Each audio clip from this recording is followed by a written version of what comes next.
Twelfth class में जो magnet वाला चैप्टर है उसमें ये जो एक टॉपिक है हिस्टेरेसिस लॉस, इससे कई बार बोर्ड के पेपर में पूछा जाता है। तो इसमें बच्चों को कन्फ्यूज़न रहता है कि इसमें जो टर्म्स वगैरह आती हैं वो क्या कैसे होती हैं। तो आइए इसे बेहद आसान तरीके से समझते हैं, जिससे ये आप लोगों को दिमाग में हमेशा याद रहे और आप इसे पेपर में अच्छी तरीके से लिख पाए।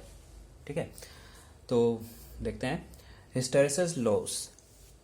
हिस्टेरेसिस कर्व, पहले ये समझिए हिस्टेरेसिस कर्व क्या होता है। हिस्टेरेसिस कर्व का मतलब है एक ऐसा कर्व जो कि जब किसी ऑब्जेक्ट को, मैग्नेटिक मटेरियल को मैग्नेटिक फील्ड में रखते हैं तो बार बार उसे मैग्नेटाइज और डीमैग्नेटाइज करने पे उसका जो भी कर्व बनता है, जो पाथ बनता है, बार बार मैग्नेटाइज और डीमैग्नेटाइज करने पे जो पाथ बनता है उसी को हिस्टेरेसिस कर्व भी बोलते हैं। ठीक है, हिस्टेरेसिस लॉस और हिस्टेरेसिस लूप भी बोलते हैं इसे। तो इस कर्व को समझने के लिए ये मैंने दो एक्सेस लिए हैं, वाई और एक्स। इधर मैग्नेटिक फील्ड, जो हम मैग्नेटिक फील्ड मटेरियल पे लगा रहे हैं वो है, उसे एच से डिनोट करेंगे यानी मैग्नेटाइजिंग इंटेंसिटी। और इस तरफ इंड्यूस मैग्नेटिज्म या इंटेंसिटी ऑफ मैग्नेटाइजेशन है, यानी कि कितना उसमें मैग्नेटिक इंड्यूस होगा उस मटेरियल में जिसको हम मैग्नेटिक फील्ड में रखेंगे। ठीक है, तो सपोज करो हमने मैग्नेटिक फील्ड अप्लाई करना शुरू किया तो कर्व यहाँ से स्टार्ट हुआ। अभी ऑब्जेक्ट में कोई मैग्नेटिक प्रॉपर्टी नहीं थी। जैसे तुम उसे मैग्नेटिक फील्ड में रखोगे उसमें मैग्नेटिक प्रॉपर्टी आएगी। ठीक है, तो वो जैसे जैसे तुम उसे बढ़ाओगे उस फोर्स को, वो मैग्नेटिक जो इंड्यूस होना है उस मटेरियल में वो होता रहेगा। तो ग्राफ इस तरीके से जाएगा, ऐसे ये। अब यहाँ पे तक क्या हुआ है कि वो इंड्यूस हो चुका है, यानी ओ से लेकर के ए तक इंड्यूस हो चुका है मैग्नेटिक फील्ड में रहकर मैग्नेटिक मटेरियल में मैग्नेटिज्म। ठीक है, अब आप अगर इस फोर्स को घटाना शुरू करते हैं तो ये ऐसे नहीं आएगा ए ओ, ये आएगा इस तरीके से, यानी कि बी पॉइंट पे आएगा ये। ठीक है, यानी कि आपने मैग्नेटिक फील्ड में किसी मटेरियल को रखा, उसमें मैग्नेटिक प्रॉपर्टीज आनी शुरू हुई और वो बढ़ती गई जैसे जैसे आप फील्ड बढ़ाओगे। ए पॉइंट तक आपने वो फील्ड पूरा बढ़ा दिया है। अब इसके बाद अगर इसको वापस उस मैग्नेटिक फील्ड से हटाते हो तो वो पूरी तरीके से उस फील्ड से उस मैग्नेटिक प्रॉपर्टी को उस ऑब्जेक्ट से हटा नहीं पाएगी, यानी वो ज़ीरो नहीं हो पाएगा। थोड़ा सा कुछ ना कुछ उसमें मैग्नेटिज्म बच जाएगा। तो जो इंड्यूस मैग्नेटिज्म जो बच जाता है ओ बी, इसको बोलते हैं रिटेंटिविटी।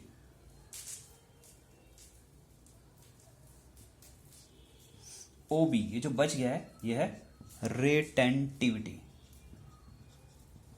ठीक है, यानी कि इसे क्या भी बोल सकते हो, रेसिडुअल मैग्नेटिज्म।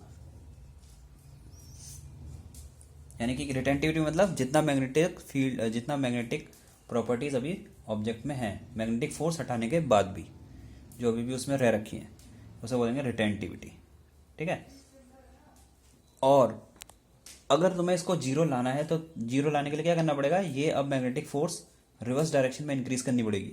इधर रिवर्स डायरेक्शन में इंक्रीज करोगे इस फोर्स को तो ये जीरो होगा। जो इंड्यूस मैग्नेटिज्म है इसमें ये जीरो हो जाएगा, यानी कि बी से सी पॉइंट पे उस मटेरियल से सारी प्रॉपर्टी हट गई मैग्नेटिक फील्ड की, यानी वो पूरी तरीके से डीमैग्नेटाइज हो चुका है। यहाँ तक वो डीमैग्नेटाइज नहीं हुआ था पूरा, पर सी पे आगे वो हो चुका है। लेकिन फोर्स तुम्हें उसके लिए कहाँ लगानी पड़ी, रिवर्स डायरेक्शन में, यानी कि ओ सी।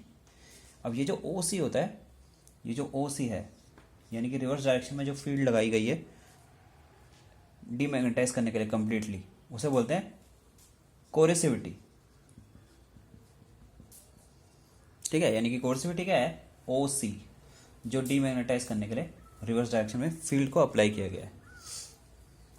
ओ बी क्या था, रिटेंटिविटी, जितनी मैग्नेटिक प्रॉपर्टी या मैग्नेटिज्म उसमें बचा हुआ है फोर्स जीरो करने के बाद भी। और ओ सी हो गया जो अपोजिट डायरेक्शन में फोर्स लगाया, कोरेसिविटी, जो कि डीमैग्नेटाइज करने के लिए कंप्लीटली उस सब्सटेंस को। ठीक है, अब अगर तुम इसे और ज़्यादा फोर्स आगे बढ़ाओगे तो ये ग्राफ फिर ऐसा पूरा का पूरा ग्राफ ऐसे चलेगा, ऐसे, फिर वापस डिक्रीज करोगे फिर ऐसे आएगा, फिर तुम्हें बढ़ाना पड़ेगा, फिर ऐसे। तो इस तरीके का पाथ फॉलो करेगा, डी ई एफ ए। तो इसका मतलब अगर आपको ये पहले आपने किसी सब्सटेंस को मैग्नेटिक फील्ड में रखा, उसमें मैग्नेटिक फोर्स अप्लाई किया, वो मैग्नेटिक फोर्स उस पर लगना शुरू हुआ, लगते लगते ओ से ए तक आया, ठीक है। फिर आपने उसे डीमैग्नेटाइज किया, डीमैग्नेटाइज वो हुआ नहीं कम्प्लीटली, वो बी तक आ गया। यहाँ पे इतना जो बच गया है ये ओ बी, ये हो गया रिटेंटिविटी। इतना मैग्नेटिक फील्ड अभी मैग्नेटिक प्रॉपर्टी भी इसमें बची है, यानी रेजिडुअल है ये।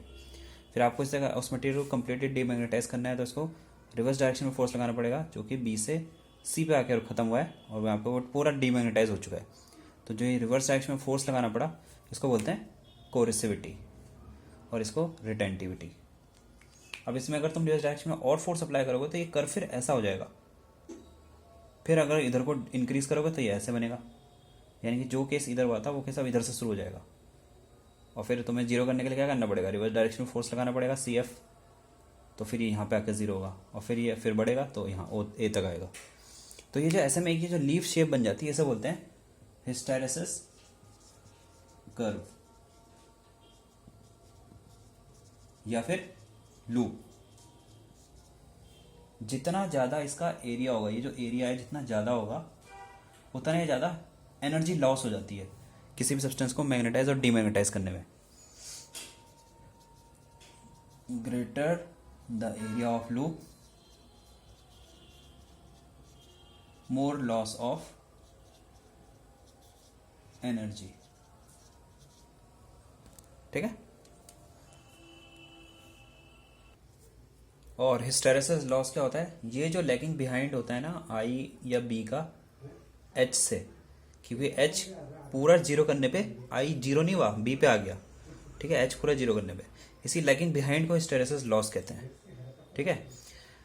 अब इसकी हेल्प से हम टेम्प्रोरी और परमानेंट मैग्नेट बना सकते हैं। अगर कोई परमानेंट टेम्प्रोरी मैग्नेट बनाना है तो उसके लिए जो कोर्सिविटी या रिटेंटिविटी है ये कम होनी चाहिए, तभी तो जल्दी से मैग्नेटाइज हो पाएगा। जो टेम्प्रेरी मैग्नेट है, टेम्प्रेरी मैग्नेट है मतलब जो इलेक्ट्रिसिटी वगैरह से बनता है आयरन के साथ, आयरन को उसमें रख करके, ठीक है। टेम्प्रेरी मैग्नेट वो होता है जो एक बार जिसमें मैग्नेटिक प्रॉपर्टी आती है फिर हटाई भी जा सकती हैं। तो टेम्प्रेरी मैग्नेट बनाने के लिए ये चीज़ उसकी कम होनी चाहिए, तभी वो जल्दी हट भी पाएगा। जितना पतला ये कर्व होगा उतना अच्छा जल्दी से वो डीमैग्नेटाइज हो जाएगा। और परमानेंट मैग्नेट बनाना है तो फिर ये बड़ा होना चाहिए कोर्सिविटी, ठीक है। तो ये था इसका फॉर्म। आई होप कि आपको समझ आ गया होगा ये पूरा आसानी से, तो आप कोई दिक्कत नहीं होगी।